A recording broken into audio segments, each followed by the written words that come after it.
One little 8-year-old girl, Teresa, Anastasia Alicia Armstrong, touched the lives of many people in a rural community in Mountain View County. Her faith, her trust, and her initiative were a great influence on these folks, especially Sheriff John Murdoch, who eventually married Teresa's widowed mother. Another one she touched was an 8-year-old boy, Roger James Allen. Because of her association with Sheriff John and Roger, many other lives were changed. We can peek into the lives of these people and get to know them very well. Victims: Susan Allen and her son Roger; bank employees: Connie Penny, Jerry Roberts, Georgina George; sheriff's deputies: Alan Smith, Amber Clark, and others. What results is a look into the dedication and loyalty, the lives, loves, and laughter of many stalwart, loyal Americans in this rural American county. The story eventually centers on Sheriff's deputy partners, Amber Clark and Alan Smith. They become involved with the case of a cop killer. Deputy Smith and Sheriff Murdoch having been shot and wounded by the killer. They also become involved in the case of a brutal assault and murder of a little girl, Deborah Jean Lacey. The sheriff also assigned deputies Smith and Clark to become crime scene investigators, CSI, for Mountain View County. The story has romance, emotions, family, humor, and loyalty. Chapter 1. The Tersia Fan Club. This story begins in small-town USA at a slower, gentler time before computers and other electronic miracles imprison our minds, and giant government controls every aspect of our lives, a time of great compassion and great neglect. Her name was Anastasia Alicia Armstrong, and she was born on the right side of the tracks. Her mother and father loved her dearly. Her daddy started out calling her Triple A, just because it was fun. But Triple A slowly evolved into Tricia, then to Teresa, just for the fun of it. She lived in a 3-bedroom cottage in a charming tree-lined neighborhood. She grew to the age of 5 years in that home, her mother and father caring for her, loving her, and teaching her to love life and to live life to the fullest. Like most Americans, their little cottage had a mortgage which Teresa's daddy paid each month to the local bank. Just at the beginning of Teresa's 5th year, her daddy was killed in an industrial accident. The Armstrongs had a small life insurance policy, which sustained Teresa and her mother for several years. But then the money from the policy ran out. Even though Teresa's mom was very careful with every cent, the money ran out. All through this period, Mrs. Armstrong would seek work while Teresa was in school. She worked as a clerk in the local grocery store, ladies' apparel, and she even took in laundry. She would collect the laundry, take it home, wash, dry, iron, fold, and care for the articles of clothing after Teresa had gone to bed, and then deliver the laundry the next day. Teresa was her mother's joy, her reason for living, and the source of her energy, stamina, and courage. Teresa loved her mother and prayed for her every night. "Dear Jesus, please help Mommy. She is so tired, so sad, and I love her so. Please bring us a daddy to take care of us." Teresa prayed her simple prayer every night. Then, one day, there was a knock at the door. When Teresa opened the door, she saw a very large man with a star on his shirt and a gun on his hip. "Is your mother home?" he asked in a kindly voice. Teresa answered that she was home and asked the large man to step in. She closed the door and told the large man to wait and went to get her mother. "Mother, there is a very big man here, and he wants to see you in the living room." Her mommy brushed a lock of hair out of her eyes and asked, "Who is he, honey?" Teresa answered, "I don't know, but he has a star on his shirt and a gun on his belt." Her mom hurried to the living room, saying, "Oh my, oh my." The large man saw her and smiled. "Mrs. Armstrong?" "Yes, Sheriff, I'm Mrs. Armstrong," the large man said, with a somber face. "Mrs. Armstrong, I have a tough task. Please forgive me, but I am here to serve you with this foreclosure notice. The bank wants you out of this house by the end of next month. So, you have 60 days to move out. I'm so sorry, but you and your daughter will have to find another place to live." Mrs. Armstrong looked up at the sheriff and saw tears running down his rugged face. Her heart went out to the large man, and she said, "Thank you, Sheriff, don't worry. Everything will be all right. Teresa and I will find a place, we will be okay. She took the eviction notice, folded it and put it in the drawer of an end table. She shook the sheriff's hand and led him to the door. "Good night, Sheriff, God bless you." The large man turned. "God bless me?" She replied, "Yes, Sheriff, God bless you." "Good night, sir," and she closed the door. Teresa's mother called Teresa to her. She wrapped her arms around Teresa and began to cry.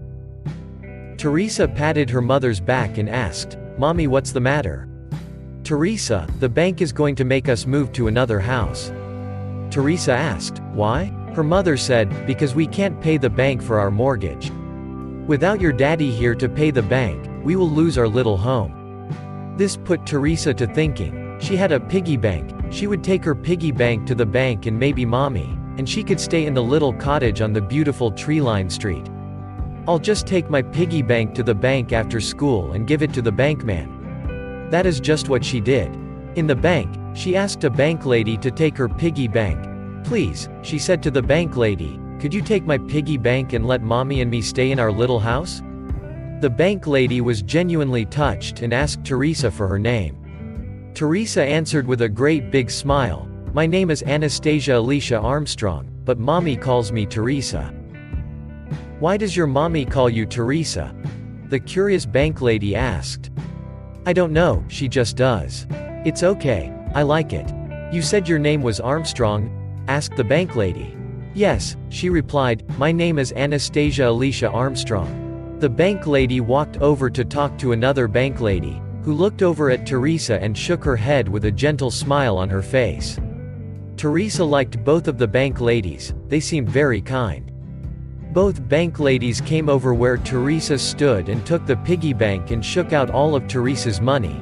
She had 3 quarters, 2 dimes, 16 pennies, and 5 silver dollars, and 1 nickel. The bank lady with the gentle smile called over to a man sitting at a desk, "Mr. Roberts, may we speak to you, over here?" Mr. Roberts looked up, smiled, and rose to approach the bank ladies. "What can I do for you?" he asked. The bank lady with the gentle smile introduced Mr. Roberts to Teresa. "Mr. Roberts, this is Anastasia Alicia Armstrong, Teresa, and she has come to make a mortgage payment on her home." Mr. Roberts looked down at Teresa and smiled a happy, gentle smile, too. "Teresa, what have you brought to us today?" The bank lady with the gentle smile said, "Teresa brought us her piggy bank, and in it, we found 5 silver dollars, 3 quarters, 2 dimes, 16 pennies, and 1 nickel." Mr. Roberts asked to see the coins. As he inspected the silver dollars, he motioned to the 2 bank ladies, and they stepped aside. "These are 5 Morgan dollars, they are worth a great deal." Mr. Roberts turned to Teresa. "Teresa, you have brought us a lot of money. What did you want to do with it?" Teresa answered Mr. Roberts's question, "I want to pay so Mommy, and I can stay in our little house." Mr. Roberts mused, a straightforward answer. Then to Teresa, he said, "Teresa, this is a lot of money. If you trust me to care for it today and tomorrow, maybe next week I would have some very good news for you." Teresa pondered a moment. She looked at the bank lady with the gentle smile. "Should I?" The bank lady replied, "Teresa, you can trust Mr. Roberts. He is a very nice, honest man." Teresa smiled a big smile. She wiggled her finger at Mr. Roberts to bend down. Mr. Roberts bent down, and Teresa kissed him on the cheek. "I trust you, Mr. Roberts. I will come back next Friday to see you and find out the good news you will have for me." Teresa wiggled her finger at the bank ladies and kissed them, too. "Thank you." Teresa picked up her piggy bank and left the bank and went home to Mommy. The 2 ladies asked Mr. Roberts what the $5 coins were worth. "These are 5 1921 near mint condition Morgan dollars. And they are worth well over $3,000 each. I have an old classmate that has been looking for this exact coin now for about 20 years. Maybe he would be willing to pay Teresa's mortgage for these coins? I will call him tonight." Mr. Roberts was true to his word. He called his old friend and offered him the 5 Morgan dollar coins at the suggested price, Teresa's mortgage payment plus a little more for Teresa and her mother. Mr. Roberts' friend agreed to the suggestion once he knew about the possibility of saving Teresa and her mommy from losing their little house. Friday, Teresa entered the bank to find her mommy and Mr. Roberts waiting for her. Mr. Roberts bent down to whisper in Teresa's ear, "It's all taken care of. You and your mommy will never have to leave your little house on the quiet tree-lined street. I asked your mommy to be here when I gave you these things. This first thing is a little book that tells you how much money you have in the bank. There are $5,000 here in this little book. Anytime you want a little of this money, you bring this little book to the bank and ask one of these nice bank ladies for it. This other thing is a piece of paper that says your house is all yours. How do you like that, Teresa?" Teresa kissed Mr. Roberts on the cheek. "Thank you, Mr. Roberts. I'm glad I trusted you."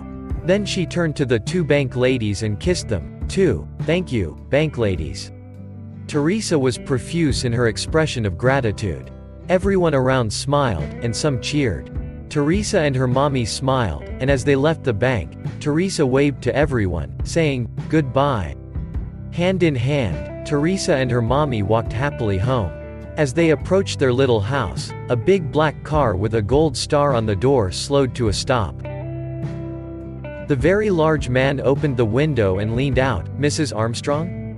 "Yes, Sheriff," she replied. He asked, "How are you and your little girl doing?"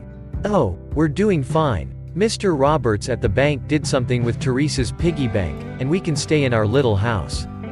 The large men looked a little surprised. "Well, what did Mr. Roberts do?" "Well, Teresa took her piggy bank to the bank and gave it to Mr. Roberts. In the piggy bank were 5 silver dollar coins that Mr. Roberts said were very valuable. He has a friend who wanted those coins enough to pay off our mortgage plus a little bit more." "Well, that's wonderful," replied the large man. Then he started to roll up the window, but Teresa asked, "Is your name Sheriff?" "No, Teresa, my name is John Murdoch. Sheriff is what I do, sheriff is my job," replied the large man. Teresa smiled. "I have another question if that's okay." Teresa said. "Ask away, Teresa, ask away." Teresa screwed up her face then asked, "What's a sheriff?" The sheriff smiled and replied, "A sheriff is a policeman. Oh, I should say, a police officer." "Does that answer your question, Teresa?" "Yes, sir," came her reply. "May I call you Sheriff John?" The large man laughed and said, "Yes, please, I would love it if you called me Sheriff John." "Well, I have to be going now. I'll see you around every day when you're walking home from school. Bye now." The sheriff closed his window and drove away. Teresa looked up at her mommy and said, "I like Sheriff John." Her mommy smiled and looked down at Teresa. "What do you think about Mr. Roberts?" "Oh, mommy, Mr. Roberts is a very nice honest man, and I like him, too." Teresa's walk to and from school every day took her by the bank. One day as Teresa was on her way home, she saw Mr. Roberts and the bank lady with the gentle smile talking outside the bank. She smiled and greeted Mr. Roberts and the bank lady. "Hello, Mr. Roberts, hello bank lady." Mr. Roberts turned and smiled. "Well, hello, Teresa. How are you this fine sunny afternoon?" "Oh, Mr. Roberts, I am good, thank you," was her reply. Mr. Roberts told Teresa, "This bank lady is Miss Penny, and the other bank lady you met is Miss George." Miss Penny kinda squatted down, placed her hand on Teresa's shoulder, and said, "But you can call me bank lady anytime you wish. We are all so glad that things worked out so well for you and your mommy." Mr. Roberts bent down. "You can come in and visit us anytime you come by. We would be delighted to see you and know you're okay. Well, have a nice afternoon. Goodbye." But Teresa paused a little. "Mr. Roberts, Miss Penny, thank you again for everything." And Teresa kissed them both on the cheek, and she said, "Goodbye." Then she went on toward home. Miss Penny smiled at Mr. Roberts. "Jerry, I think she is so sweet. I'm so glad you did what you did." He straightened up, watching Teresa walking along. "So am I, Connie, so am I." Teresa made it a habit to stop by the bank every Friday on her way home from school. She would wave to Mr. Roberts, Miss Penny, and Miss George. Occasionally one or the other of them would wave to her to come and talk a little. usually asking about her mommies and her health. "How are you and your mommy doing these days, Teresa?" And she would reply, "Good," or "Mommy has a cold," or "She was doing okay." One Friday, Teresa stopped by the bank and waved to her friends, and as she started to leave, Miss Penny and Miss George waved her over to their window. "Happy birthday, Teresa." Then the whole bank sang her the happy birthday song, and Miss George handed Teresa a cupcake with a candle on top. "How old are you, now, Teresa?" "Oh, thank you, I'm 8 years old today," she replied. Everyone at the bank looked forward to Teresa's Friday visit. Just about everyone would stop working while Teresa was visiting. She was a joy to everyone in the bank. One Friday, Teresa didn't stop in for her usual visit. Everyone was a little disappointed, except Mr. Roberts, Miss Penny, and Miss George. They became very concerned. At the end of the day, Miss Penny spoke to the other two, Jerry, Georgina. "I'm a little worried about Teresa." Mr. Roberts and Miss George agreed. "Connie, Georgina, let's go see if things are okay."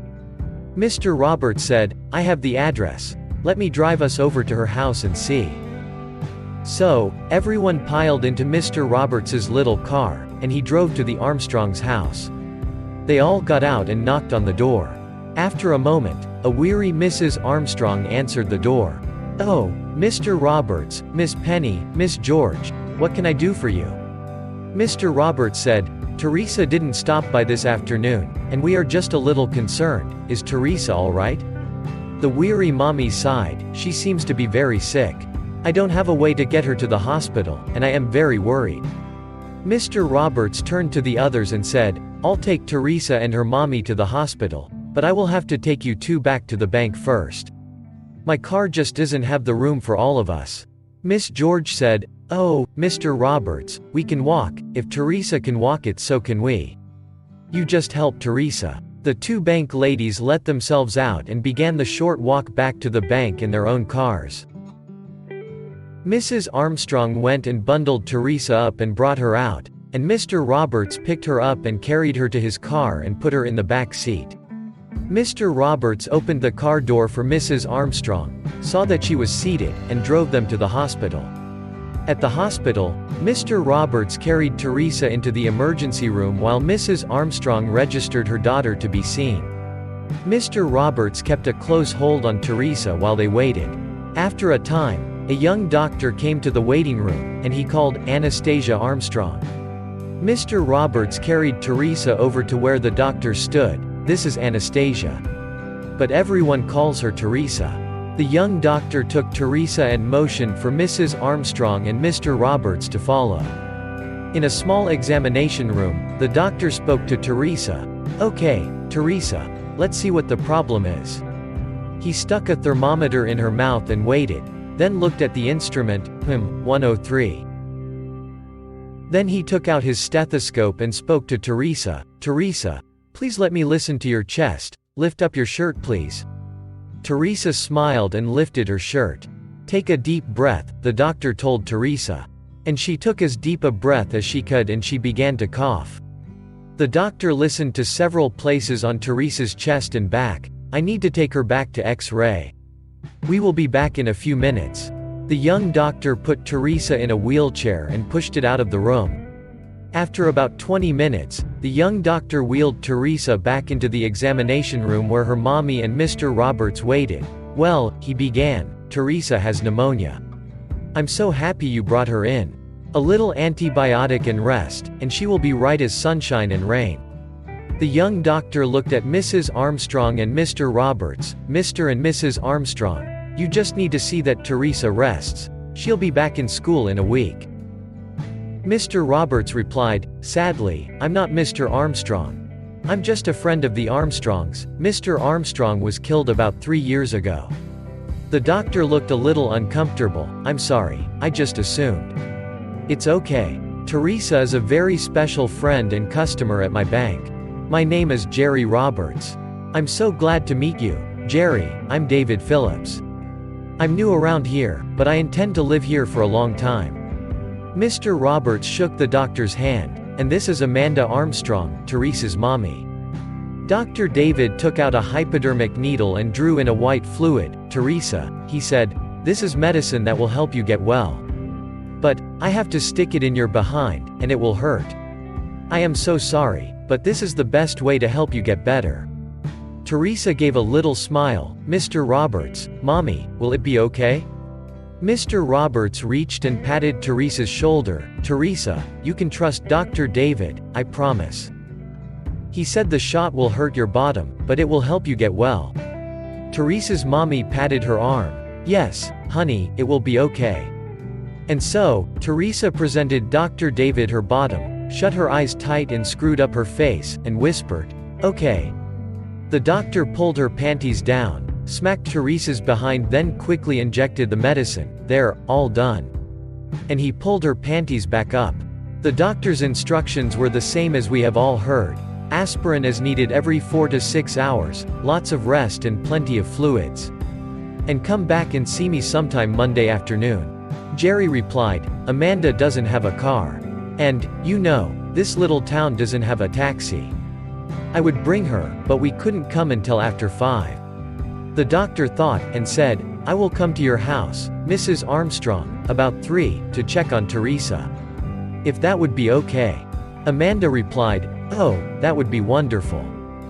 Thank you, doctor." Teresa looked up and asked, "Can I call you Dr. David?" Dr. David replied, "Teresa, I would love it if you would call me Dr. David. Well, you should be on your way to getting well. I have other sick people to see, so you have a nice evening, and I will see you Monday afternoon." Jerry picked Teresa up to carry her out to his car. Teresa waved to Dr. David. "Thank you, Dr. David.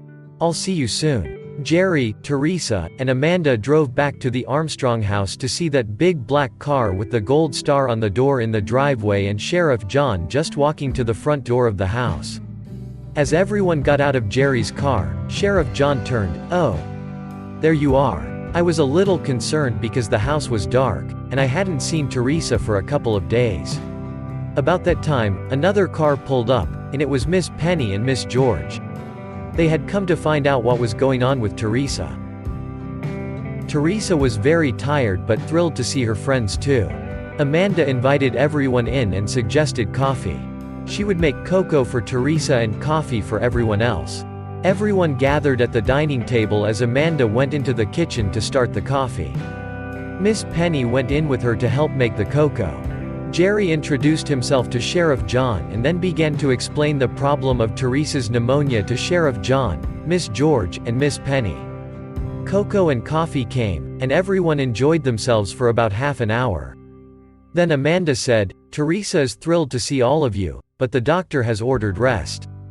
So, I'm going to put her to bed and go to bed myself. Thank you, Jerry, for taking us to the hospital. Thank you all for your concern. But I'm going to have to ask you to show yourselves out while I get this little girl to bed. Good night." "Oh, Sheriff John, would you lock the door on your way out?" As Amanda put Teresa to bed, the others gathered outside the house. Jerry said, "You know I haven't eaten. How about the rest of you?" The two ladies admitted they hadn't either. Sheriff John admitted to having an appetite for a little dinner. Sheriff John suggested the local truck stop. Good food, casual atmosphere, fun place, good service. They all agreed to meet at the truck stop. There were 4 around the table: Jerry Roberts, Sheriff John Murdoch, Connie Penny, and Georgina George. A tall, slender waitress stood awaiting their order. Sheriff John spoke to her. "Shelley, my usual, please." "Shelley." Order pad in hand. 1 double cheeseburger deluxe, fries, and coffee. "Right, Sheriff?" "Exactly. Is there a special here tonight?"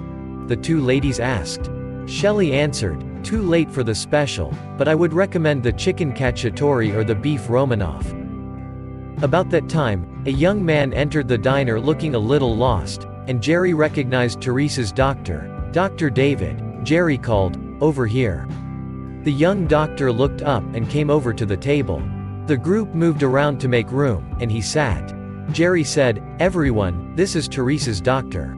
Dr. David Phillips. Dr. David, meet the rest of the Tersia Fan Club," Jerry said with a big smirk on his face. "This is Connie Penny, Georgina George, they work at the bank with me. And this is Sheriff John Murdoch." Shelley asked Dr. David if he was going to order, and he did. The five ordered and ate and talked during the meal. The first question Dr. David asked was, "How did you all become involved with one little 8-year-old girl?" Sheriff John began the story with his serving the eviction notice. Then Georgina chipped in with Teresa's bringing her piggy bank to the bank. Connie continued with the discovery of the coins in the piggy bank and calling over Jerry. Jerry went on with the rest of the story about the 5/19/21 near mint condition Morgan dollars and what his old classmate was willing to pay for them. Sheriff John interrupted, "You know, I served Teresa's mom with the eviction notice, and she assured me that everything would work out okay. Then she thanked me and said, 'God bless you,' not once but twice. That's quite a lady, I'll say." Connie related Teresa's show of trust, affection, and gratitude. "Teresa called Georgina and me, Bank Lady. I told her that she could call us, Bank Lady, anytime she wanted to." Connie went on to recall that day she and Jerry met Teresa outside the bank after her home was saved. "She thanked us again and gave us both a kiss. I remember thinking, well, saying to Jerry how glad I was he could help our sweet little friend. Jerry, do you remember what you said? I was watching her skip along home. You said you were glad, and I said that I was too. I invited her to stop in the bank anytime. We would be glad to know she was well and happy. She has stopped by every Friday," related Georgina. "That's how we knew something was wrong. She didn't stop by this afternoon." Sheriff John said, "That little girl and her mom have really touched my heart." Everyone agreed, including the newest member of the Tersia Fan Club. It was a quiet weekend. Everyone stopped by the Armstrong house at least once Saturday and Sunday. Sheriff John came about noon, both Saturday and Sunday, just to see Teresa. But Amanda offered the very large man lunch both days. A little soup, homemade actually, and a chicken salad sandwich. Mrs. Armstrong. But she interrupted, "Sheriff, please call me Amanda." The sheriff said, "In that case Amanda, please call me John. I really want to tell you how much I care about Teresa. And your faith and confidence, your kindness and gentle spirit have touched this old heart of mine." Amanda blushed. "John, your compassion for our predicament when you came to serve that eviction notice proved to me your kindness. You are truly a big man with a heart equal to your size." It was the sheriff's turn to blush. "Amanda, when Teresa is well, could I take you two out to dinner one evening?" Amanda replied, "John, I would like that, but let's wait to see how things go with Teresa." The sheriff thanked her for lunch. "Thank you for that sandwich and soup, it was delicious." Both Saturday and Sunday after the lunch, Amanda told Sheriff John how glad she was he had come by. "John, I'm so glad to see you. If you come by tomorrow, I'll have a real lunch for you." "Oh, Amanda, that soup and sandwich were just perfect. Well, I have to be back on patrol. Thank you, dear lady." Amanda smiled and kissed the sheriff's cheek. "Bye now."